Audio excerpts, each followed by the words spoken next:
try to partner and connect in fancy schmancy leans and tricks, just like you do in everything, or just like you hopefully do in everything else. Basically, we talked a lot about leaders providing both space and your resistance to your followers as they move farther into these things, including vertical resistance. So like if they're going down, I'm providing resistance upwards as well to make it easier for them to come back up. Followers, we talked about how for you have the ability to make motions look pretty extreme without actually needing us. Like you can get pretty far into something by countering with your own body or using your feet and your own internal resistance before you need us. Then you can give us a little bit more. So that I don't get heavy. By countering my own weight, then I just give my leader what I need a little extra for to look fancy rather than them holding me up the entire time. And you want to have it, leaders, you want to establish a rapport with your partner where you're saying to them, when we do go farther into these things, I will increase the resistance. Followers, you want to have an idea of if that's true before you do go for something where you're gonna have to depend on them, right? Like you should test that first, right? So we played with just shadow position back and forth, talking about as I give them space, I build that resistance. Although she can do quite a lot and really reach that very far before she actually needs me at all, right? So like, look at how much she could create the illusion of me doing my job if I'm not. But if I give her some, she can rely on that a little bit to make it go just a little farther if she wants, also not quite as exhausting if she gets some help. And then Ben is consistently moving his rib cage to counter as well as his feet. Just shifting over doesn't really help. Keep the feet closer together, use the rib cage and expand through it so that you can actually stay parallel to the floor in your connection. All right, we then played with this one where the followers leaned into what they could hopefully depend on a little bit more. As that goes down, I needed to provide that vertical resistance upward. So we talked about how a lot of the leaders were getting this part, but then when the followers turned and lowered it, they were like, well, I've got you horizontally, but you got to get yourself up. And that's exhausting for them. And followers, again, something you want to know, like, do I think I have that from my leader before you choose to rely on it? And then take more time in those spaces. So if I'm coming forward, I stay into the front a little bit more so I can take the whole roll Memory of foam going hands, back leaders. to push down into the ground and create that connection together. We then played with this guy right here. Just because even though that particular dip is not necessarily one we do super often, I mean, it gets used sometimes. I wouldn't say it's one of our currently trending, most popular dips in the dance. However, for the purposes of class, it was very secure, very stable, had both hands, was an easier, safer one to practice over and over again versus a lot of these like sideways one-handed ones we do. When I do it, I push down with my triceps onto my leader's hands, which generally creates compression upwards from them. And I move back with the pitching first to roll through the body down into the hips so that when it's time to come up, I can bring my hips forward and up, which makes it easier to get out. We're working together.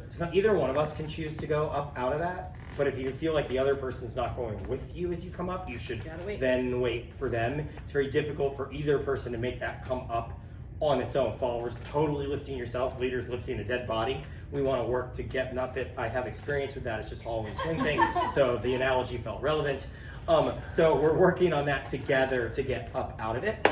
We talked about leaders, how the more I take them into, or the more I allow them to go into this, the more resistance I'm offering, right? We don't want to be like, okay, you can have all this space, nothing here. That's really challenging for them, and that's when they'll panic. Followers, we played with, I'm actually going into this and then having the followers change where the foot was, right? Like bring them closer, take them out, farther away from your partner, hips more back, hips more forward. So you can feel how that actually changes the weight that your leader is supporting, how much you're having to rely on. So you can decide sometimes, you can be like, all right, you know what? I'm going for it, I trust him, feet way away from their body, or splitting out, and like, okay, I've got her. Or maybe she's like, I don't know. Decides she's gonna take that foot back instead, in which case, like, she's like, I don't wanna go down that low. Or maybe she's like, okay, I'll go low, but I'm gonna keep 1 foot under me. So like, it's almost like a pistol squat, and she's got a fair amount of her weight and I have some, but it's like, we're working together on it, and it's not as much as when I had to do this to her. So you can affect that a lot, depending on how much you trust your leader, or just maybe like what's the shape you're wanting to create, but be aware of that some of those put more or less weight on your partner. And does this one feel like a safe idea with this person or not? Leaders, whenever I lead something like that in any position, I always want to be prepared for the heaviest version, right? You don't want to go into it being like, well, she's going to hold 50% of her weight, and then they don't, and you're like, oh God, right? Like, be prepared for the version that is the heaviest for you, and then if it's less than that, cool. But that's better than being prepared for only the lightest version, and then it's way more than that. That's not as good for you. Then we talked about prepping through here, creating my own circular action. I move my body into the position first, then I let my arms follow through, and I can do that wherever I'm moving. So I'm always thinking breath up into the chest or the rib cage, whichever direction I'm about to go. This time I'm about to go to the left, filling into the left side. I might have more tension in the left hand than I do the right hand, and then my leader is able to counter all those motions. And the idea on that one, leaders, was that I'm willing to give my follower resistance any direction, however much I feel like they're often asking for, even if I didn't necessarily generate it. We then did this variation, which was one-handed, put that principle to use, where I set my follower up, connect, and then set them out. And then I'm letting her decide where she wants this and giving her the connection before we move on to something else. I'm not actually like stretched there. I'm giving her the start point, and then that kind of initiated that drill for the followers to control, and hopefully by that point feel like there's resistance that they can use and rely on.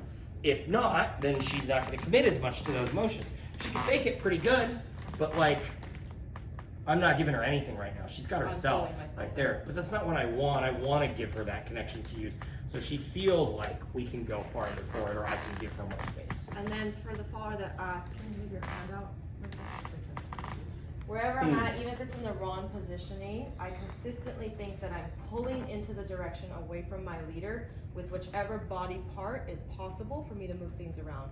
So if this hand gets too low onto my hip and I want it a little higher, I can pull into and arc around that positioning as long as I keep the momentum going away from my partner.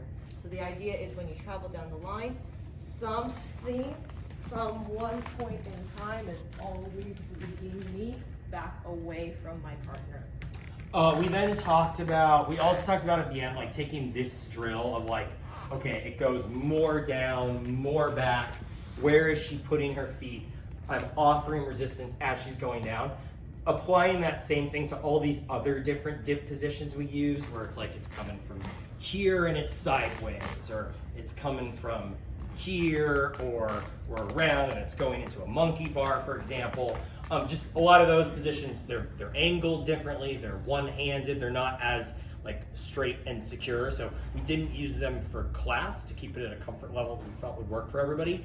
But you could take that drill and apply it to those ones that you utilize elsewhere that might be more difficult, and it's still very useful. Like say, for example, someone asked about a monkey bar. Well, like this moment right here, right? Like, okay, sometimes Victoria like puts her feet way out or does that on one foot as we go through. Okay, well that definitely is more weight than the other version. That's something to be aware of with that, right? Doesn't mean she shouldn't do it. Does mean she should be aware of who she's doing it with, right? So you can try that drill in different positions as well to apply that across more of the dance. Thank you All right, very thank you guys so much. much, Well guys. done. Great job, everybody. Good luck.